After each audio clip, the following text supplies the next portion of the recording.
কতগুলো কথা একেবারে আপনারা যারা সংবাদ মাধ্যমের বন্ধু আছেন তাদের সামনে নির্দিষ্ট করে বলতে চাই।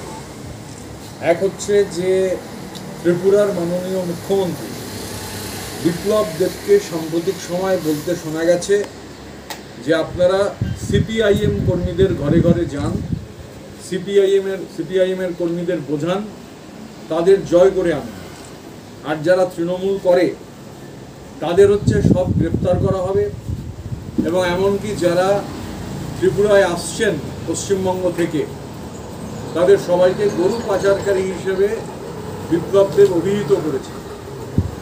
এখন আমার এটা জানা নেই যে কে গরু পাচারকারী আর কে গরু পাচারকারী নয়, এটা ঠিক করবার এখতিয়ার দেশের আদালত বিপ্লব দেবকে দিয়েছেন কিনা।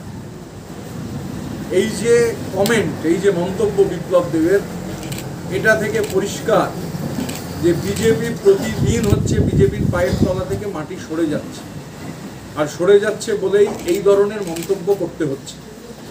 এই ধরনের মন্তব্য থেকে একটা জিনিস পরিষ্কার যে যেভাবে বিপ্লব দেবদের রক্তচক্ষু উপেক্ষা করে সুবলদাদের নেতৃত্বে জননেত্রী মমতা বন্দ্যোপাধ্যায়, আমাদের নেতা আমাদের ক্যাপ্টেন অভিষেক বন্দ্যোপাধ্যায়ের নির্দেশিত পথে যেভাবে ত্রিপুরার মানুষ দলে দলে, সে বিজেপি হোক, কংগ্রেস হোক, সিপিআইএম হোক, ছেড়ে তৃণমূল কংগ্রেসে যোগদান করছেন, যেভাবে তৃণমূল কংগ্রেস শক্তিশালী হচ্ছে, ব্যাপক আক্রমণ একেবারে প্রথম দিন থেকে শুরু হয়েছে।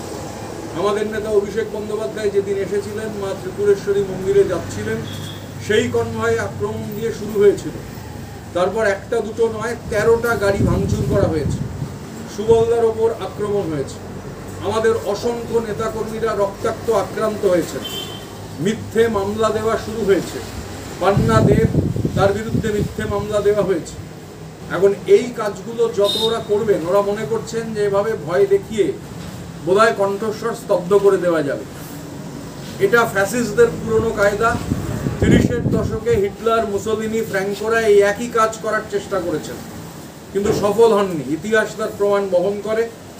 নাগপুরের যে পাঠ্যক্রম রয়েছে, আরএসএসের স্কুলে যে বই পড়ানো হয়, সেই বইয়ের কথা আমি বলতে পারবো না, আমার জানা নেই, কিন্তু এমনি প্রকৃত স্কুলে, কলেজে, বিশ্ববিদ্যালয়ে যে ইতিহাসের বই পড়ানো হয়, সেই ইতিহাসের বই এর সাক্ষ্য বহন করছে যে এইভাবে ফ্যাসিস্টদের ষড়যন্ত্র মানুষ সবসময় ব্যর্থ